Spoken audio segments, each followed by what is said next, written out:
going on in the world around us. This time, the biggest movie that's hit theaters since The Force Awakens. And it had the biggest opening weekend of all time. That's Avengers Infinity War. Yeah, it actually took me a while to see this movie. My wife and I went on our the official honeymoon we wanted to go on. And I might be posting videos of that stuff sometime soon, if my wife lets me. But Avengers Infinity War, that's why it took me so long to watch it, because it came out right before our trip, and we went on the trip, and we came back and we watched it in the middle of the week. I'm still kind of overwhelmed by it. I saw it last night, and it was a lot. So I'll give it to three things. I'll give it to first what I liked, what I didn't like, and then how it ties into the Marvel Universe, how it relates to the comics, and what's next for Avengers 4. So, if you didn't read the title, just in case, this is a spoiler review. I'm going to try and keep things vague, but I still am going to spoil some things. So if you haven't seen the movie, why haven't you seen it yet? Go watch it. It's great. It's a good time. Let me jump into things right here. So Avengers Infinity War did something fantastic. It tied in all these characters from all these different areas of the galaxy, and somehow was able to make a story that made sense with things just going on everywhere. Obviously, you do need to have seen a couple movies. If you aren't completely caught up in the Marvel Cinematic Universe, your homework would be Civil War. You gotta see Civil War. You gotta at least see Guardians of the Galaxy Volume 1, Volume 2. I would say you gotta also see Spider-Man Homecoming and Thor Ragnarok. If you watch all of those, you are pretty much caught up. Avengers 1 and 2, sure, you can watch that too, but the rest, you don't really need to see to be completely caught up. Even Black Panther, you don't need to see. So here's getting into what I like. As I said, they do an incredible job telling the story of all these different people all over the place. They got the character interactions, the charisma, the character quirks. They balanced that amazingly, had great character interaction. I especially like the interactions between Doctor Strange and Tony Stark and Peter Parker, and how they interacted, how Peter Parker and Tony Stark and Stephen Strange, how they interacted with the Guardians of the Galaxy. I also really liked how Thor interacted with the Guardians of the Galaxy. And there were some incredible moments in the film. Especially if you are a reader of Marvel Comics, there were some things that really made sense for Thanos' character. I especially enjoyed the interaction between Loki and Thanos. I don't want to spoil anything, so I won't. But there's a scene where Loki tells Thanos that he'll never be a god. And that's extremely telling, and I'll get back to that in how this ties into the Marvel Universe and the comic end. Yeah, and the third act was great. It does end on a cliffhanger, which is good. This is a two-parter. So it's good that they are ending it where they did. Just like the Lord of the Rings, or... Yeah, just like Lord of the Rings. That's the best example. Where every movie that's multi-parter is going to end on some sort of cliffhanger. It is absolutely a cliffhanger. I would say the best cliffhanger I can think of since Empire Strikes Back. I went ahead and said that. Yes. It makes you really wanting to know more. I cannot wait till 2019 to figure out how they're going to get out of this one. Or not. So let me just get into what I didn't like. There were some scenes that didn't make sense. So I'll have to get into some spoiler territory here. Incredible Hulk was just in the beginning and hardly used, and then for some reason doesn't want to come out, and they don't do a good job of explaining that.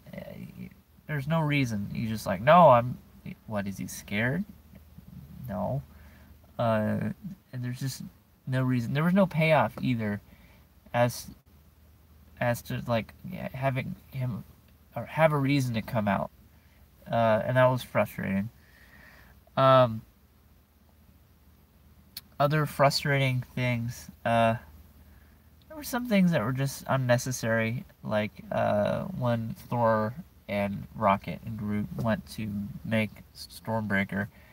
For some reason, Thor had to hold a door open. He couldn't wait a few minutes for something to be fixed. He had to do it now and risk his life to do it. No, that just doesn't make sense. A few minutes versus your life. No, it doesn't make sense. Again, if you haven't seen the movie, spoiler territory. The Red Skull is in this. Why? It makes sense if you watch the first Avenger Captain America movie. He grabs the cosmic cube, shoots up into space, and we never see him again. It was safe to assume he would have appeared again later down the line, but him becoming the person who protects the power of the Soul Stone doesn't make any sense. I didn't like how they skipped Xandar and skipped most of Asgard's ship getting wrecked. I didn't like that. I wish they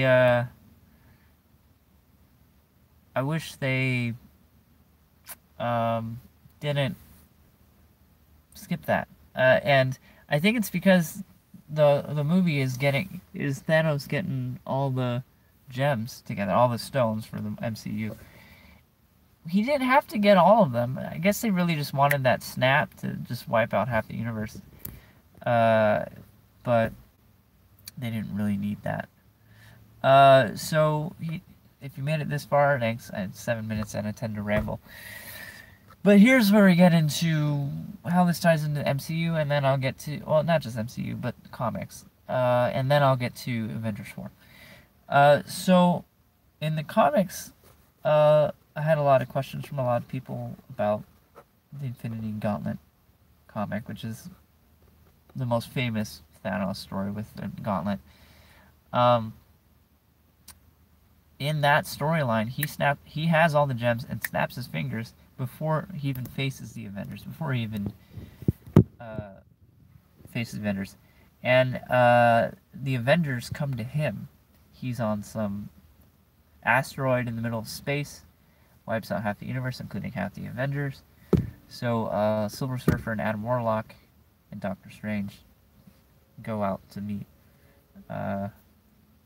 Thanos, and he, with the gauntlet, wipes out everyone except for the Silver Surfer.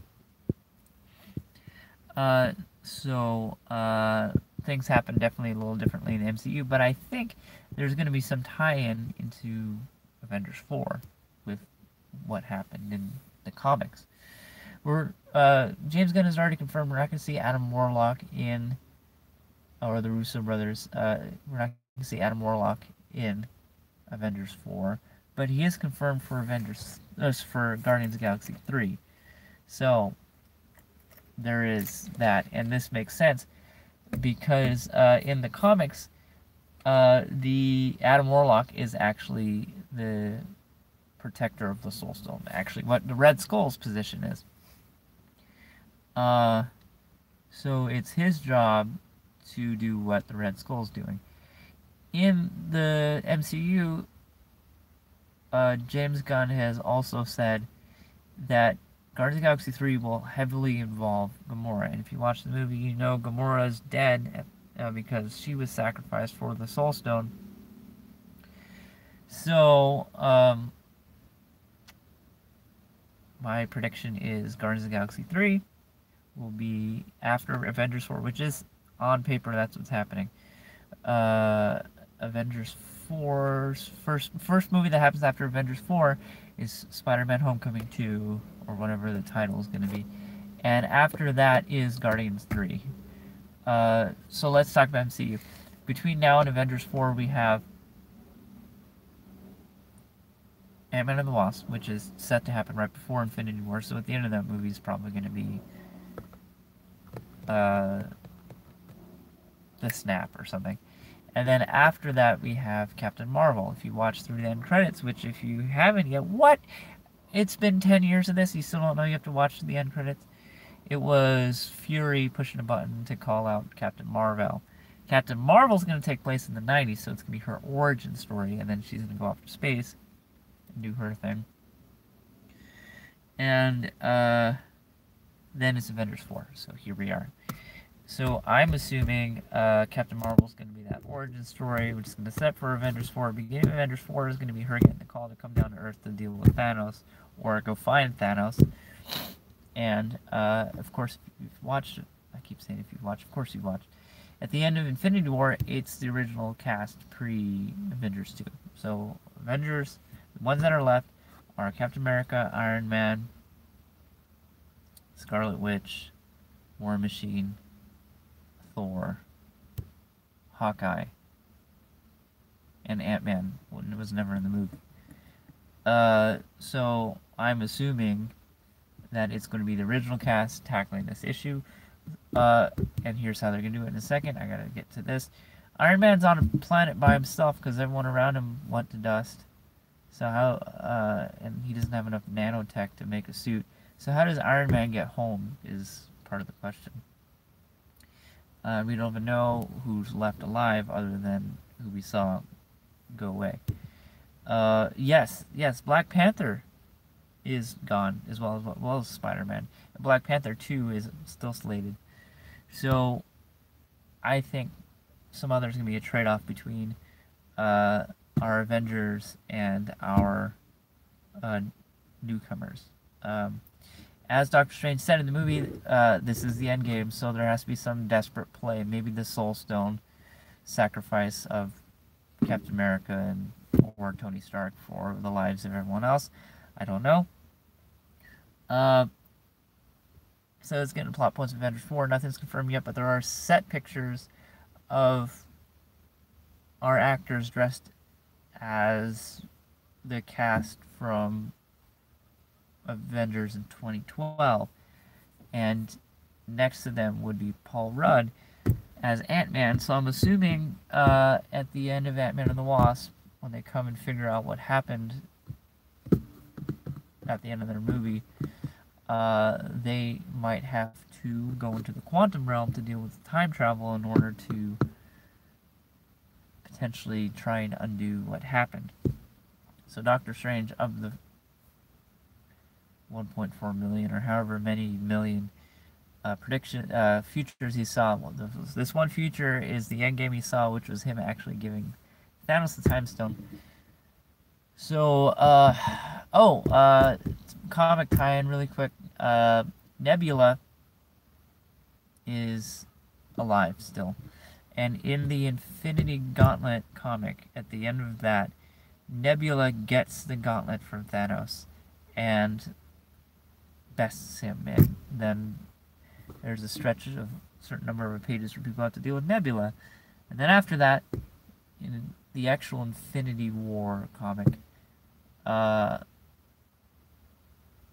his name? Adam Warlock gets the gauntlet, and then you have to deal with him. And Marvel Studios has confirmed Avengers 5. So, what's going to happen? How is there going to be Avengers 5? How are people going to get things back? Basically, whoever gets the gauntlet, whoever gets the Infinity Gauntlet, can undo whatever has already been done with the gauntlet. So, I'm assuming what's going to happen is, this is just speculation, but I'm assuming Nebula's going to find Thanos with Tony Stark, because she's alive too, I forgot about her. So with Tony Stark, they're going to find Thanos, get the gauntlet, deal with Thanos, or screw up or something, and then in order to undo what has already been done, something has to happen as to where they get the gauntlet working again and able to snap its fingers, because right now it's mangled. That's what I'm assuming happens in Avengers 4. It's going to be the story of Nebula and Tony Stark working together to try and find Thanos, while Ant-Man and the original cast of Avengers minus Iron Man try and do time travel. I hope that's close, but again, this is complete speculation. Nothing really like the comments there, comics there. Oh, last thing that really bothers me about this is Thanos. His motivation is Malthusian eugenics, and it's nonsense. Oh, if I wipe out half the universe, everything will be okay. No. No. There will be hungry people always. The Pareto distribution does not change regardless of the number of people on a planet.